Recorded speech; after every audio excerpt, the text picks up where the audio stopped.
Thank you. So moving on with the Marine Surveying Fest, presentation number 5 of the day. Delighted to introduce you to Paul Madeley. And Paul and I shared a venue or a presentation slot out in Palma earlier this year. Are you based in Palma today, Paul? Is that where you are? I'm in Palma. I'm based in Palma, yes. Is it nice and warm? Have you got some sun? It's been incredibly windy, but it's a sunny day, which is nice.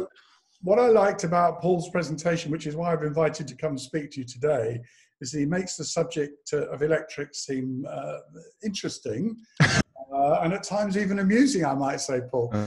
It's a dry old subject. We all felt that you really contributed to something. So I think electrical surveying, and I think electrics is, for many surveyors, is something they perhaps don't have as much knowledge about as other aspects of the boat. So I'm delighted to introduce you, and you've got 45 to 50 minutes on electrics. Over to you. Yeah, thank you, Mike. The brief, as I had to remind myself, was really to identify areas that a general marine surveyor should look at with respect to electrical systems. What I put quite a lot of thought into exactly what would be appropriate for a non-specialist surveyor to look at on normally larger yachts. I have to say that I'm biased to larger yachts. So introducing myself, I call myself, I have a trade name which is rarely introduced. I go to Mets and market this to some extent, but it's wave break project engineering, because I'm a project manager who's an engineer, and I've done several surveys, electrical surveys, and several minor ones that are associated, and some that are going into a litigious situation as well. So I was rather interested in Karen's presentation earlier. Now, electrical surveying from an electrical engineer's perspective. Now, if I just see if I can flick through to the next slide, whether I can do this right. I'm a electrical engineer, been around quite a long time in the yacht industry, mainly based in Palma. I've had a lot of time I've had about 4 years in North Germany. I've been employed by various management companies to be their project engineer or on-site engineer or owner's engineer, whatever it is. And I tend to do engineering project management. So if you're doing a large refit, Mike says my internet connection is unstable, so that's a problem. Mike, can you still hear me, sir? Yeah, there's no problem, Paul. You went a little bit grainy a moment ago, but you're coming through fine. Okay, yeah. I'm on an ADSL normal old-fashioned connection in this old shipyard. It's like being in the 1970s, except there's computers. So I run projects, major projects sometimes in Palma, and I do a fair bit of electrotechnical consulting, and I tend to be somebody who does deep fault finding. So I've got a lot of instrumentation that allows me to do that, including power quality and anything that requires a sort of a time base, probably you could say. Just on the cell, I mean, basically, I run large engineering projects, including a couple of insurance repairs that were associated with what people could argue was initiated by an electrical source. So I'm also into automation, PLC control and networks, not the computer networks, but the industrial networks, like CAN bus and all the different things that move alarm monitoring around the alarm monitoring information around, not so much PC networks. And power quality analysis, harmful electrical noise is something that I'm into as well. And then the context and applicability. I tend to work in the vessels over 24 meters. I rarely work on a vessel below 24 meters, and in excess of 50 is very often the case. And I know sound doesn't read very well, but often called when things get complicated and beyond the normal electrician issues. So there's normally a lot of history to a problem before I get a chance to look at it. So how do I structure such a thing? these are the priorities as I see them. Hazards associated, hazards that may cause a fire, hazards that may shock or like shock an individual. I'm focused on electrical enclosures because really that's the only perspective that you tend to have as an electrical surveyor. You open up a cabinet and you have a look inside, presumably, and you can see the electrical wiring if it's not in the interior. And I'm going to just focus on what can be visually inspected, because you're not a general surveyor isn't likely to have any specialist or majorly specialist equipment. And obviously follow up with some suggestions. So let's look at fire hazard issue. I've listed general factors here, and the general factors I'm going to list are related to is if you look at a system on a vessel, and this is how I see them. I can't hear anything at this end. Can you hear me on the phone, Tracy? I've got Phil interface marine, and he said he can't hear anything. Is that an issue? Is that some? I've muted him down. He was just mute him down. Keep going, keep going. Phil, okay. Yeah, so the general factors, and I'll list them there. So designed, modified, or repaired. I'll explain that. Age, type of circuit, and how much energy and duration, how much energy or duration energized. So looking at the first factor, when I look at a vessel and it is, even if it's 20 years old and it's as designed and not interfered with, and I'm looking at a vessel now which is built by a Dutch, it's a Fed ship, and it is really, really, really as designed and not really modified and not really repaired, and the system is put together really, really well. And from my point of view, that's great. When you see a system that is not as it was designed and it's been modified, you see a lot of extra cables, you see a lot of modifications, different types of breakers, a lot of evolution through the years. That rings little alarm bells in my head, thinking, this is a hodgepodge of a system. Or has it been repaired? Has it been repaired in the field that somebody made different? The level of interaction that is evident inside a panel, I tend to look at. Also, the age and maintenance and visible condition. That's, anybody can see that. I'm not talking about a mega test. I'm just talking about, these are all the general factors associated with looking at an electrical system and how a surveyor may see this. So the type of circuit, and I go into this a little bit lower, and I'll reduce that. I'll just leave that for a second. How much energy and duration energized? What I mean by that is how much just how much opportunity for creating a fire is there. Batteries being one, there's a lot of energy stored in the context of batteries. Everybody knows this, and it's a low source impedance in the sense that, if you want to liberate some of that energy and put it into focused area, it's very easy. And some situations are much lower energy sort. There's much less energy being presented to a situation. And the duration energized is, for example, things that are just on all the time, that just go on and on and on, and they accumulate wear and energy. It might not be very much, but over a long period of time, there's a fair amount of energy. And this is how I think in the sense of where the energy is going to go in the terms of creating a fire hazard. So I look at things. If I survey a vessel, it has to be down ahead, and I look at the network in the context of low power, medium power, and medium to high power.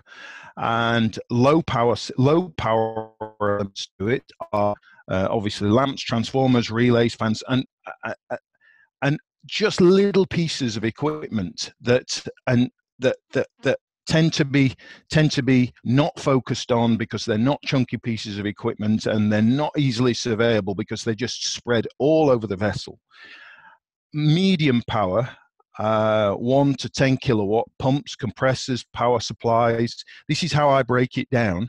And really, I should have put in medium I should have put battery chargers in here as well, because more than 9 kilowatts. But when I was doing this, I was dealing with a vessel that had huge batteries in it, huge. So the battery chargers tended to be very big.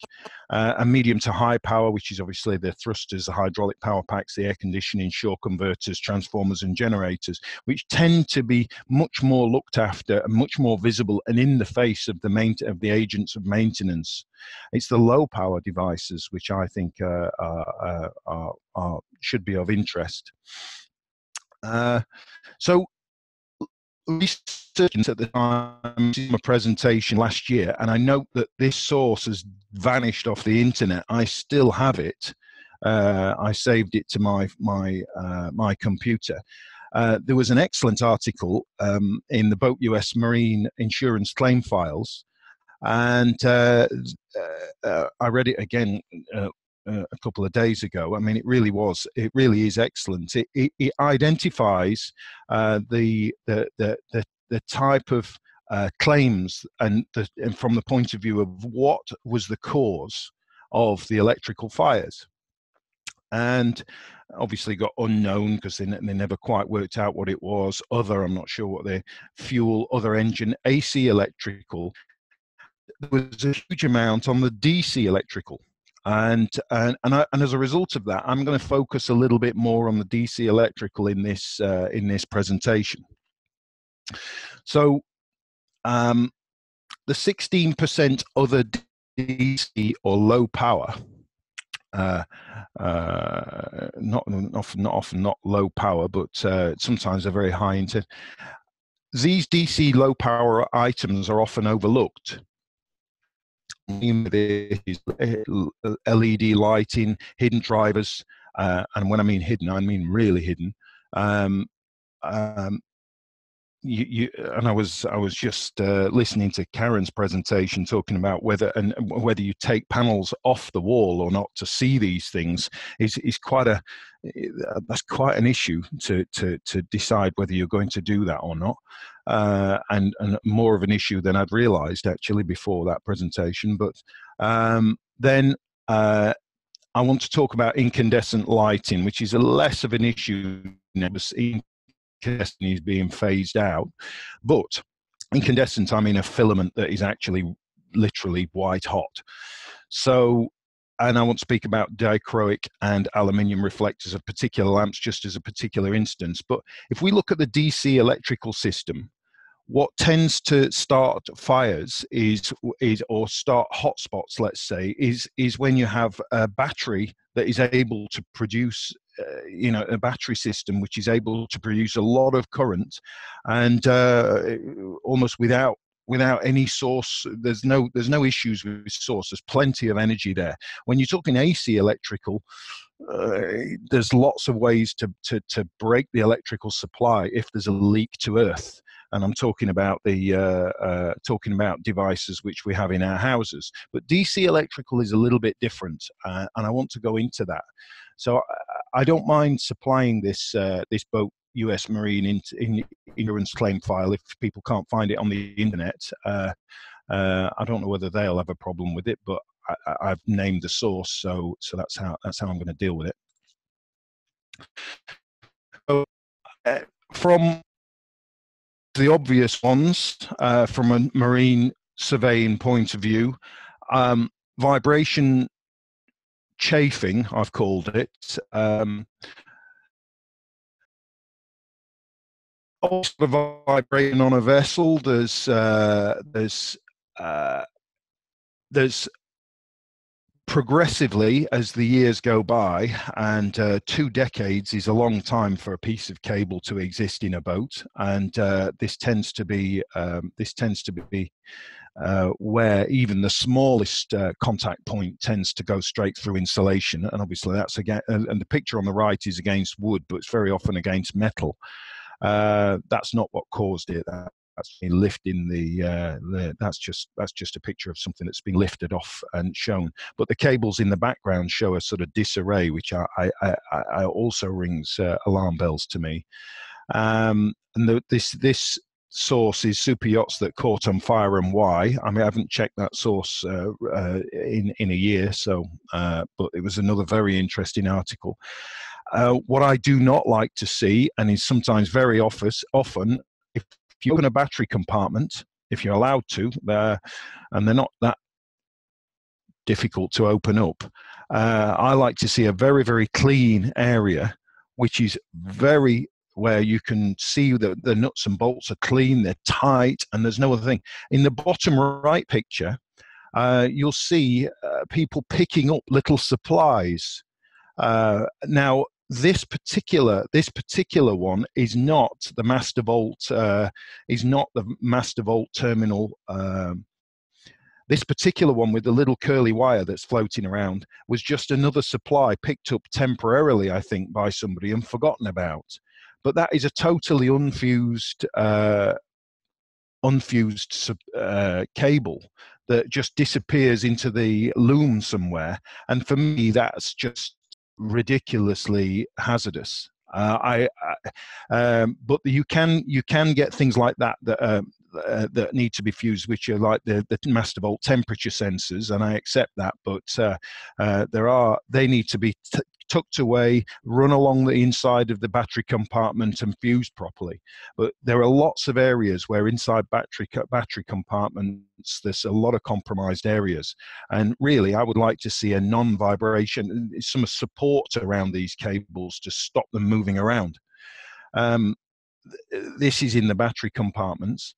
I have a major issue with equipment within deckheads, because my camera's just generally drifting around here. It's just lifting on some blue tack that I've put it on. Equipment within deckheads. Now, I don't know who's online now. I know that the people in the audience that I was with in Palma a year or so, I think last year, were very cognizant of this, because we had a deckhead sourced fire that it was so burnt out, there was absolutely no opportunity to work out what had caused the ignition point. And in reality, the reason the fire progressed so quickly was because there was plenty of combustible materials. Number one, the spray they use on the fabric doesn't go into those hidden compartments. Secondly, the detection and the suppression are both below the deckheads, and so you've got an extremely vulnerable area in deckheads. And in the deckheads, you've got this. Well, anyway, I have a particular bugbear with deckheads, but this is the decorative deckheads, and then the actual true deckhead, the distance between that space between them. I can peer my head up above there and just think, oh dear. Sometimes I've got an IR camera that just that I can run through this thing. And honestly, I consider it to be one of the areas. I raised it with the MCA in 2 years ago in Metz, about areas where they should be contained, at least contained. And I find it an extremely hazardous situation in this context. But that's, as you can tell, one of the major issues I've got. It's often above addition of fire suppression nozzles, because they protrude through the deck. So the reason, and I'm just focusing still on deckheads, and I hope people can understand my field out. And sources of ignition include poorly specified lighting, drivers, transformers. First of all, if they're poorly specified, meaning that the driver and the LED itself, the LED device itself, are not very well matched, or they're mixed, You can get a driver that is really struggling, and you can get a device which is really struggling to receive what is coming from the driver. And this is I'm going to refer to another source which is excellent from Lutron that describes, they're trying to sell their nice systems, but they really do inform you on really nice in really nice ways. And I've got a link for that in the next few slides. And then network equipment power supplies, the wall warts. People think, oh, I've got to put some kind of power, 220 power supply up there that goes to DC. I think you get my point. These ignitions, I've just made a point at the bottom there. Ignition sources don't necessarily activate the protective device, meaning the cable's protected for its overcurrent, but there are sources of ignition which are just there that will never, certainly a DC or something that's been generated, say there's a little power supply that's been put in above the deckhead, a little, 220 to 24 volt power supplies tend not to have downstream protection. There's all these things that when I look around the vessel, I think it's just not properly done, and there's a source of ignition.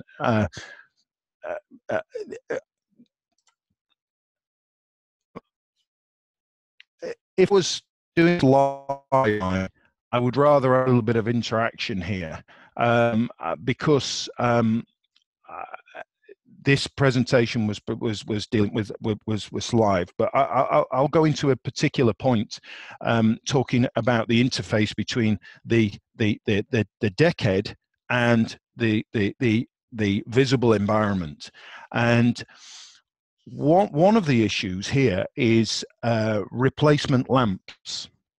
This is just one case in point. There isn't any major, I don't want to really focus on this as a major stress point, but it is a good case in point in terms of how people understand what they're replacing. These are incandescent lights. I know that's old fashioned, and these lamps are often changed with LEDs. But the two types here, one allows the infrared radiation to radiate back, if you like, into the void space above, or into the lamp fitting or whatever, and one projects the infrared radiation and the light forward. And I've seen scorching on and fittings that have really suffered as a result of just not putting a full reflective back on these lamps. And scorching is something that is very, very obviously, well, I believe it's a fire risk, and I believe it's something which is just a simple swap.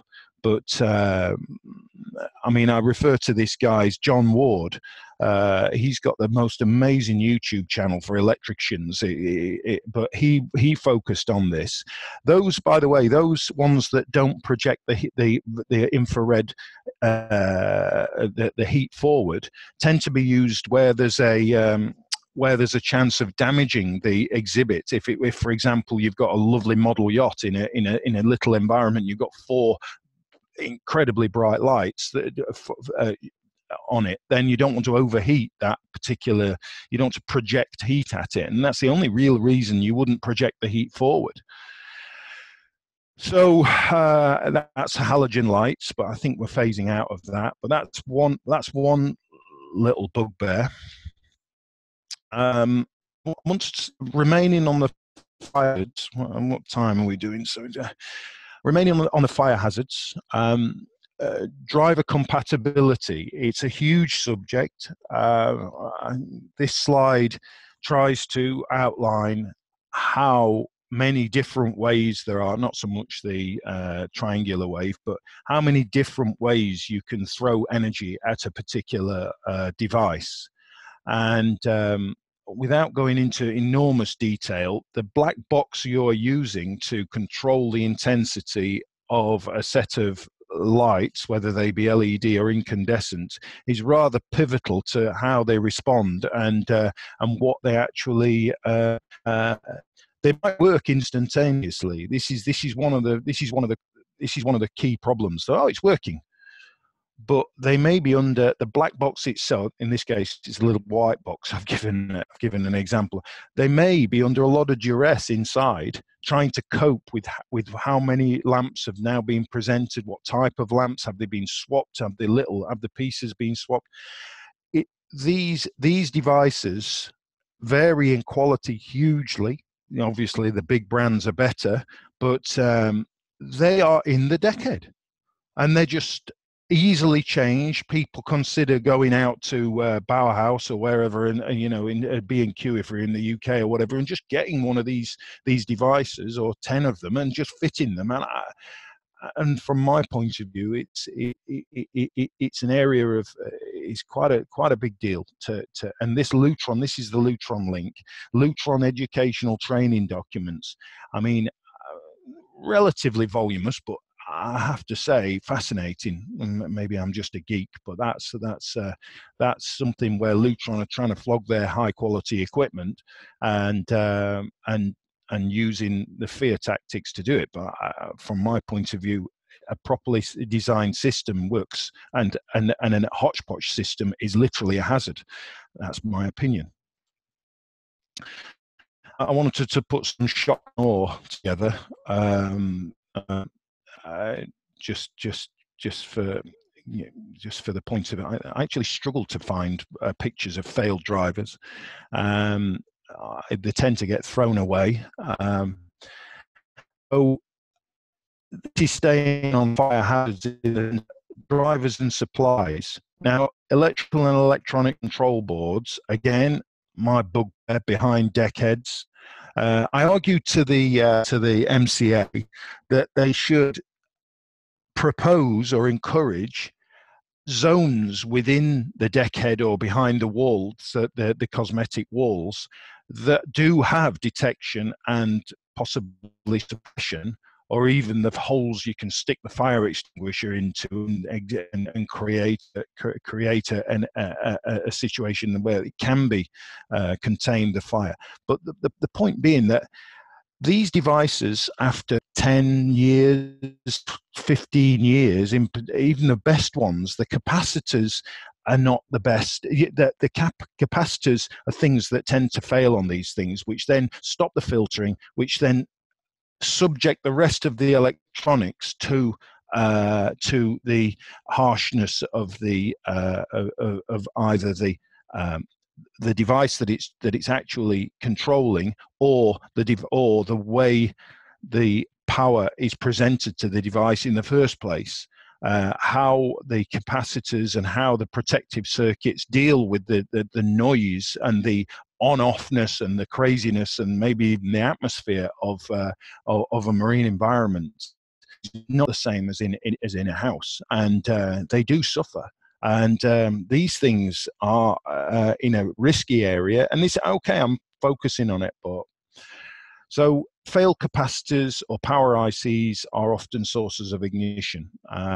Capacitors aren't immortal. Coils and things tend to be, but these little capacitors are not. They and the quality of the capacitor has a major influence over its longevity. Sometimes printed circuit board tracks deteriorate due to cyclic condensation. Now, I wish I had some audience response on this, but cyclic condensation is to do with whether you get a hot and cold scenario near, for example, an air conditioning unit that has been turned on, then off, then the moisture from the air accumulates on the device, and then the air conditioning is turned on again, it dries the air out, and you get this cycling of condensation, which these printed circuit boards, they like consistent, fairly dry, fairly cool environments, as everybody's probably aware.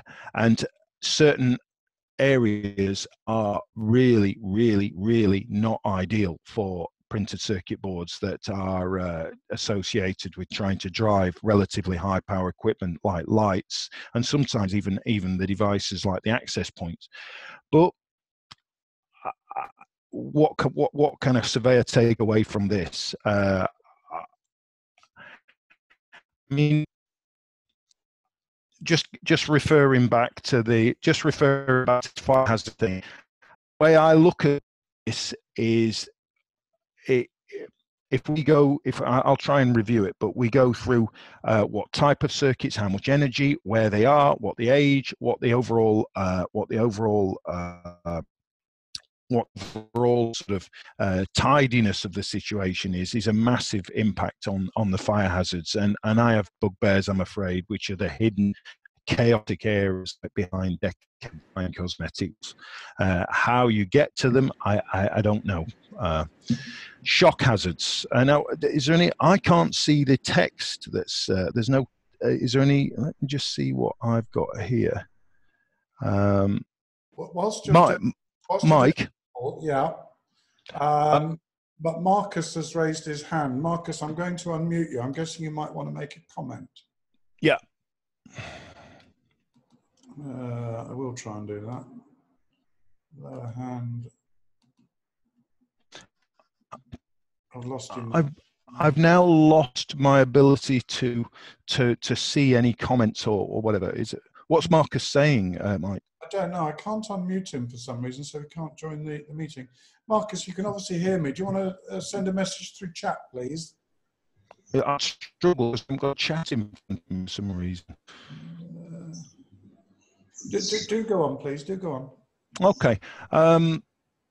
Marcus, I'm actually happy through this principle with I'd rather have the interaction, to be honest, and this is a little bit of a strange format for me because I prefer to be in front of people. But shock hazards.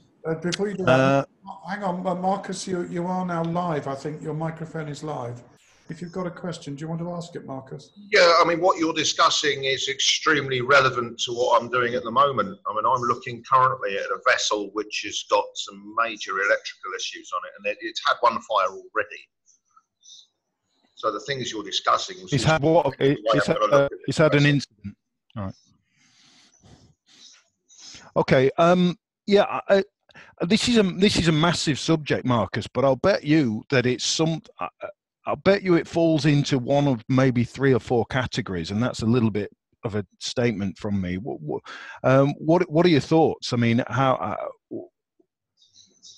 It's, you know, I've been involved with sort of DC electrics, and I've seen quite a lot of hideous stuff like yourself. I mean, yep. The things you're describing are very familiar. Yeah.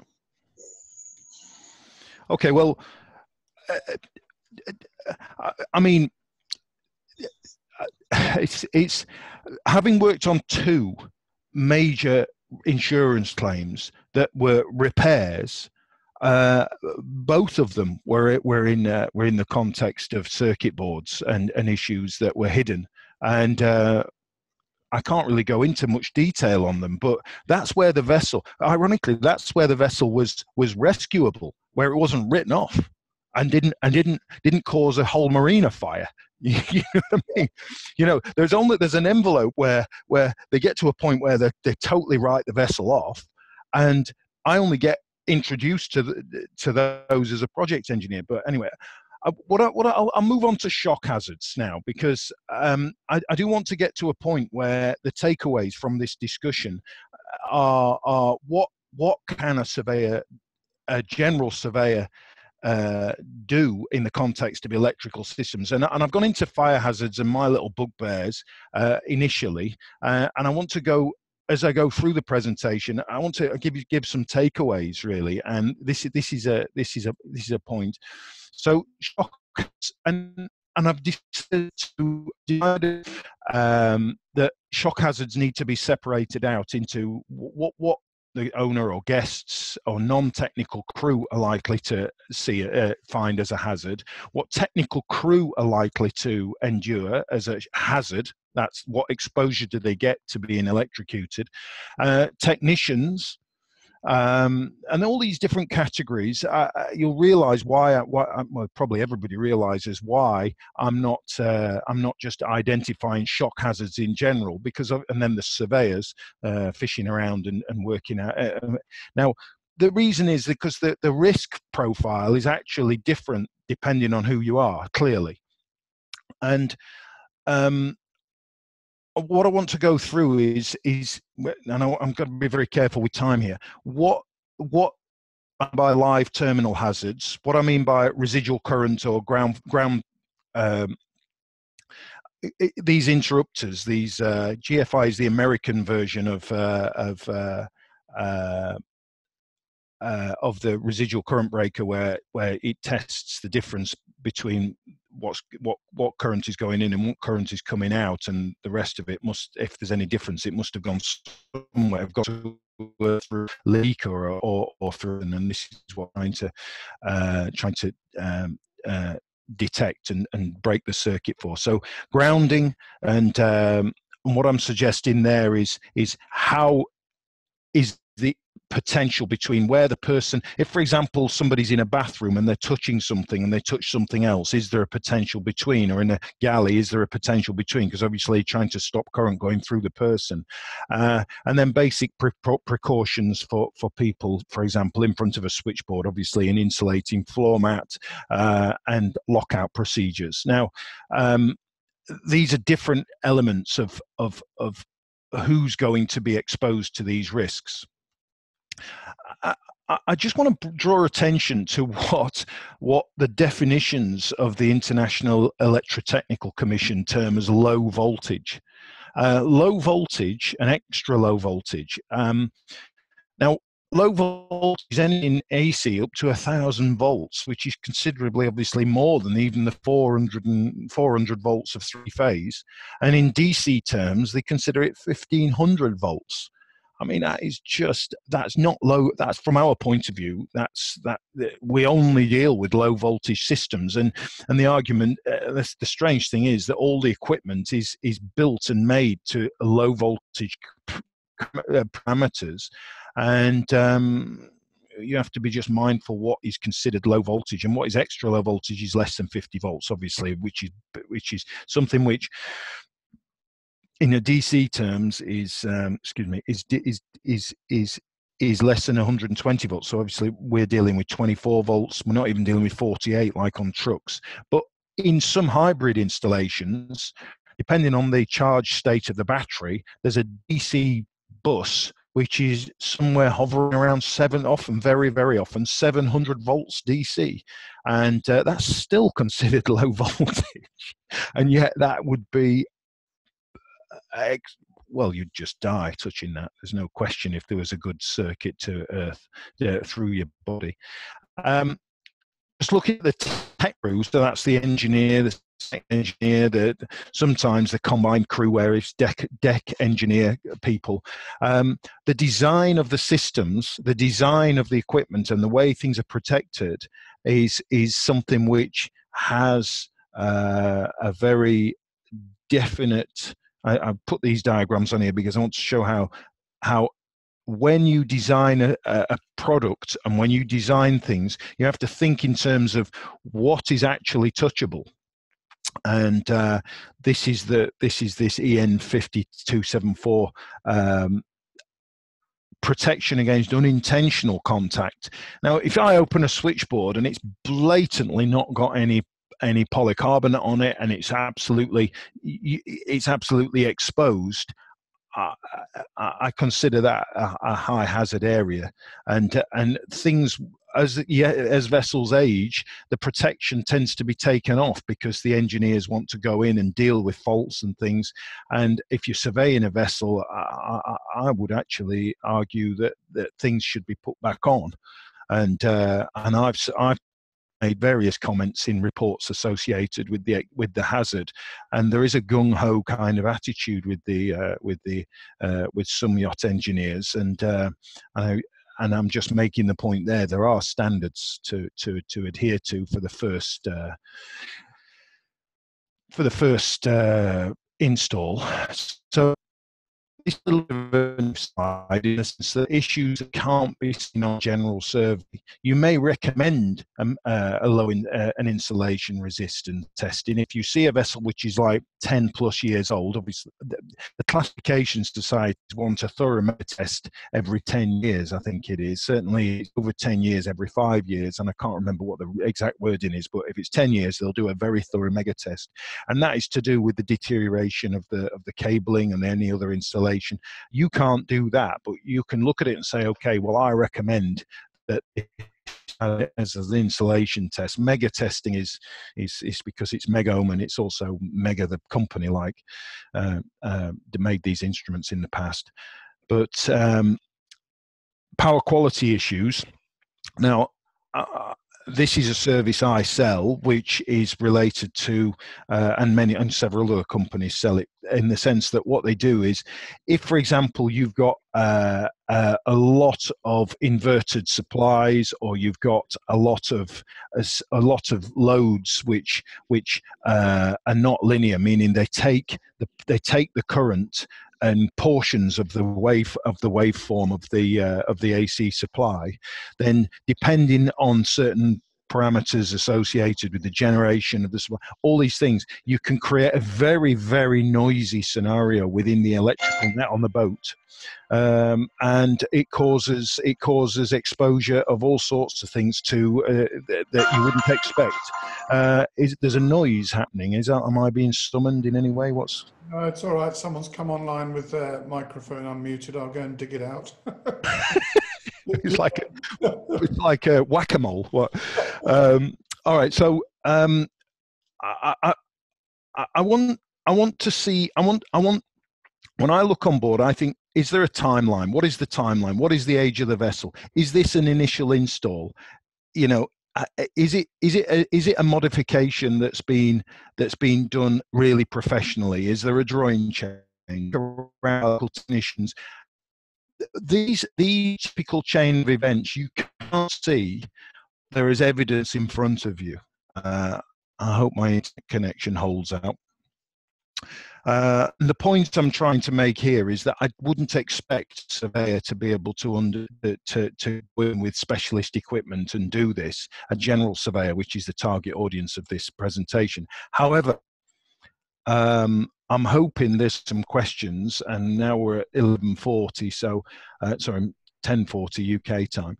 Now, low DC isolation. This is something which on the larger vessels is absolutely pivotal, and I see it time and time again where this has been compromised. What I'm saying is that the positive and the negative of any DC subsystem, whether it be the start batteries, the service batteries, the emergency batteries, the radio batteries, any DC system where the negative or the positive has touched the hull.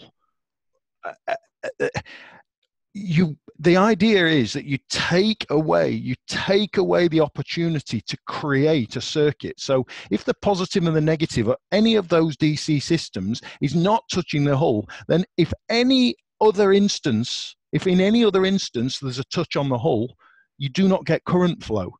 And when you press a button, say for example on a switchboard, the DC section on a switchboard, and you press the button that says, maybe sometimes it's two lights, sometimes it's a gauge. If you get a good isolation between DC pos and neg on all the different DC subsystems and the hull, or whatever the frame of the vessel is, you are in a much more controlled and safer position for DC faults, and you can use a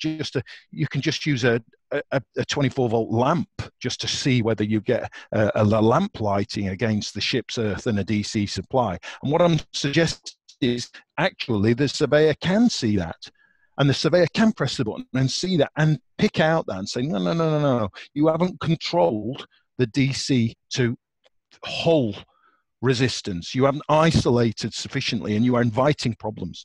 And that is something that definitely can be seen by a surveyor. So cable construction. Now, there's lots of different ways. There's generic ways of understanding what the marine cable marine cable manufacturers. The difference between marine cable and domestic cable is obviously the materials they use, but the tests they've put them through and the certification they've got. But there's a 4-letter coding which tends to be used where you can identify whether it's marine cable, what type of construction it is, and all this. And I know one surveyor who I have a great deal of respect for, Carlos. He's retired now. Carlos Luis from ABS, who knew his cables absolutely inside out and could tell from a pack what was marine and what was associated with what was supposed to be in a situation. It is possible to know those. I know a few of them, and I should know more, to be honest, because I was shown up by him at one point. But conductor stranding and tinned. If the conductors are within the cable solid, then they fatigue, and you need cable.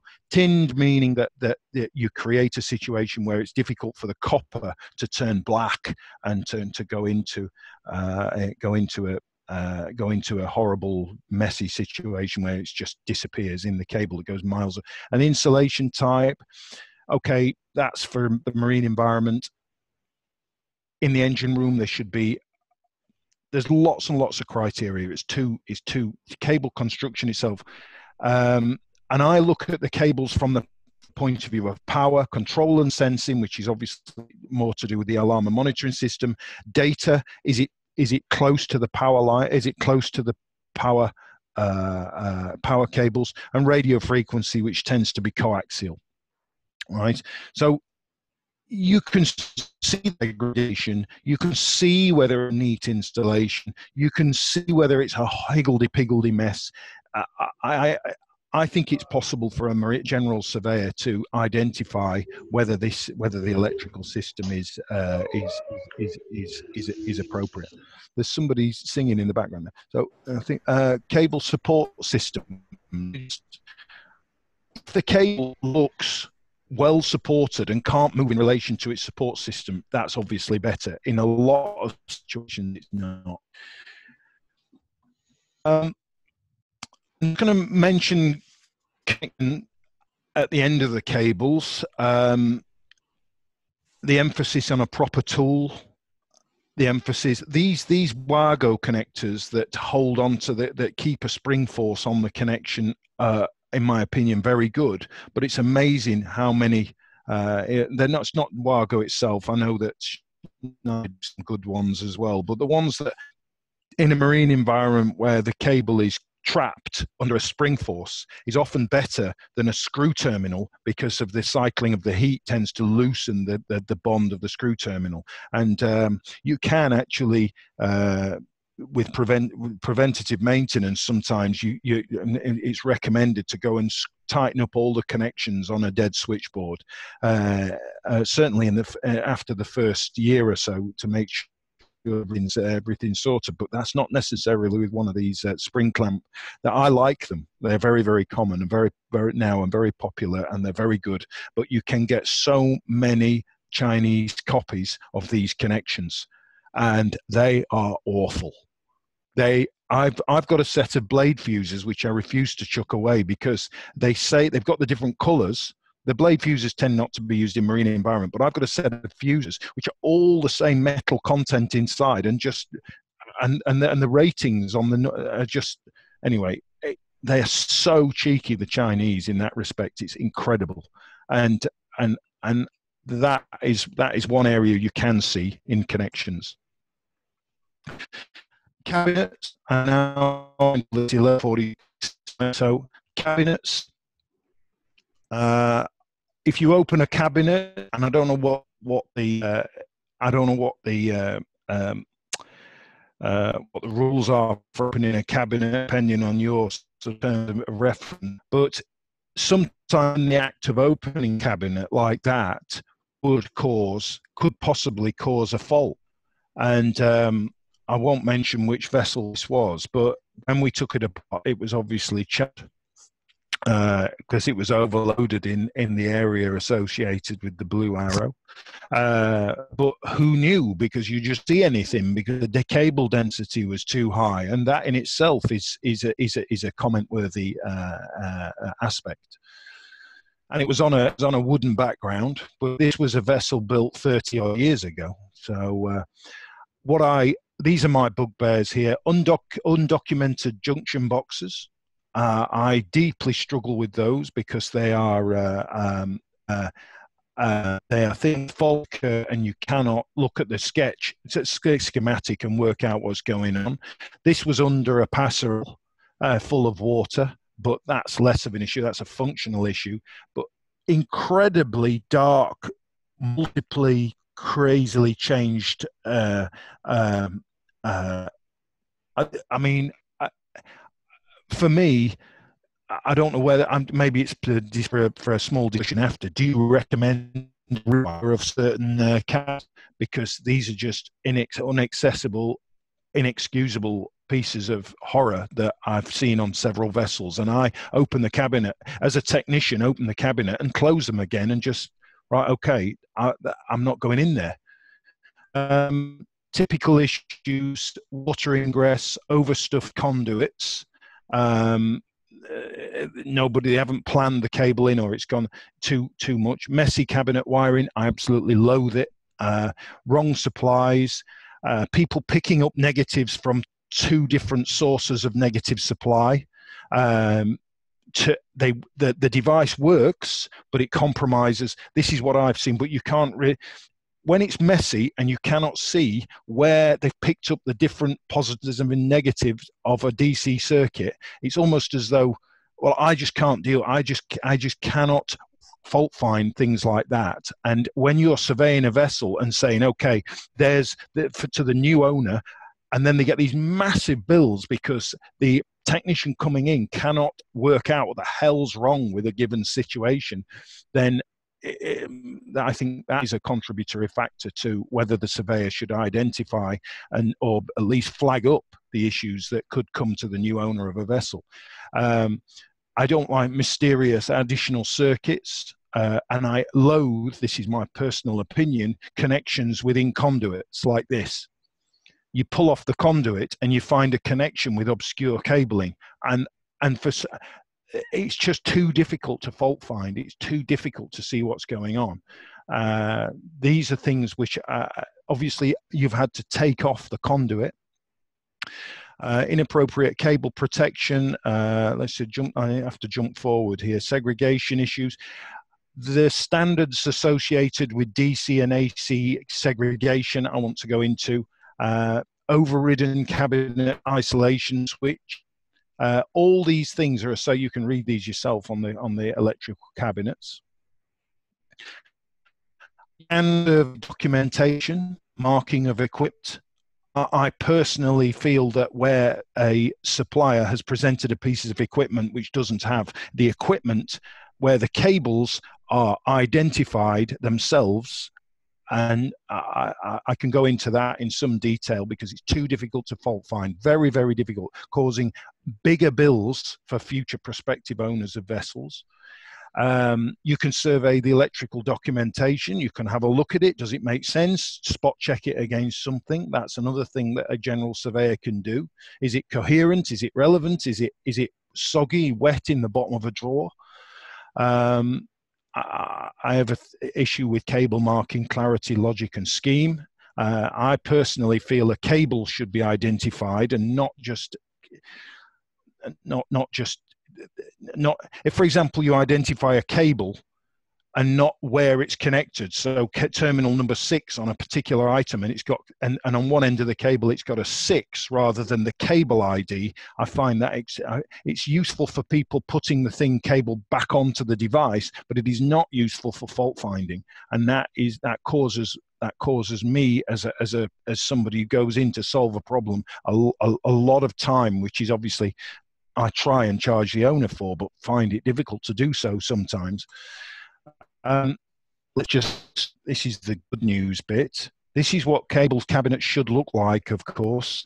with IEC standard cable markings, nice connections to doors, all these things, and everybody sees a good installation. You can see the quality oozing out of it. Little dress is a perfect cabinet, normally built in a factory, which is then provided to the vessel. I'm going through a little bit quicker now. This is what I call the boot full, which beautifully crimped with a nice sharp crimper. This is a focus on of a spring clamp, where the cable strands are absolutely they will stay there forever and they will not come out. And I prefer them to and they don't normally cause a problem. Sometimes people try and put a bootlace ferrule in clamp, which is possible, but that's not really what they're designed for.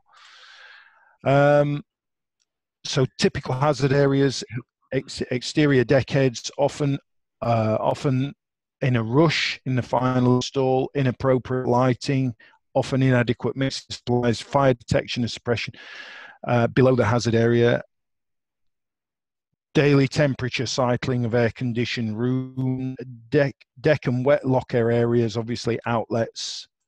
Let's just see. I was going to go into, I've run out of time now, but it's logic controllers, and I can go into that in a separate presentation. So these are my summary of ideas for general surveyors, and I've gone over there, Mike. I apologise for that. Mike, do you want to intervene?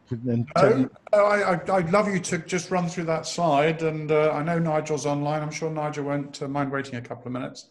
So I think that's a very valuable slide just to flick through, really. Okay, I've been around the houses. Thank you, Mike. 2 minutes. So I spoke very briefly about segregation. These standards, this British Standard 13297 for AC and 10133 for DC, tend to be on boats that are less than 24 meters, but they are they are applicable to EC or EC if, for example, it's a volume production build, it's like a sequence of hulls. They tend to do they tend to say that the electrical systems have been created to these particular standards, and they are paired. So one will say, for example, oh, you cannot put DC next to AC, and the other would say you cannot put DC next to AC next to the other side. So they are really one standard, in my opinion, because you don't get purely DC systems on modern boats. And they're worth reading, to be honest, because they're not that difficult to read, and it's something where you could see very viscerally, very, very visibly what the standards are implying. You can survey documentation and marking, and you can put in my opinion, you can put in reports that say that you suspect that the documentation doesn't tie up.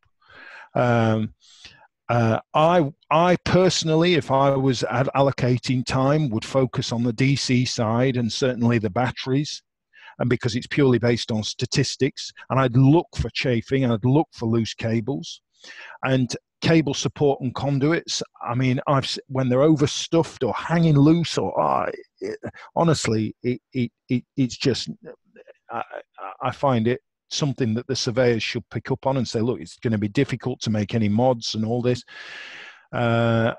Cabinets, dryness, crowding, extra circuits, cable device identification, and then if you open a cabinet, have a sniff. That sounds a bit trite, but I know one guy who said to me when he was the smell of burning electricals, it just means money to him. He's an electrical contractor of some note. You can carry a 24-volt test lamp. They're sometimes in the form of like a pen, and you can tell whether a DC positive is touching the hull or not just by because it shouldn't light. I suspect a lot of people have infrared cameras, but then you have to have the power to have the stuff energized for a while. And I don't think it's beyond the reason for a surveyor to have a residual current breaker tester. So you plug it into a socket and you press the button, and if it breaks the residual current breaker, then the people on board are at least protected to 30 milliamps, and that's what I think is a reasonable thing for a surveyor to have. Are the people protected on board? So it is now 11:50. Well, it's 10:57 UK time. Mike, I haven't got the stream, the text stream. That's okay. Look, I mean, it's a subject you're passionate about. I know a huge amount about, and I thank you for coming on and sharing all of that with us. Has anybody got any questions they want to raise now? Alternatively, are you happy for people to contact you, Paul, if they want to? Oh yeah, I'll put. Let me just see. Let me just see what. See if I can. It's a bit of a plug. I mean, yeah. So wavebreak.net is my website, and yes, I am happy for people. I mean, I have WhatsApp on that 678010126. Yeah, and the chap who's dealing with the system at the moment, I'm happy to chat for 10-15 minutes about that if he feels it's appropriate. Yeah, there you are, Marcus. So, if you want to contact Paul to have a discussion, then there are his details. More than welcome, Marcus. So, Paul, thank you very much indeed.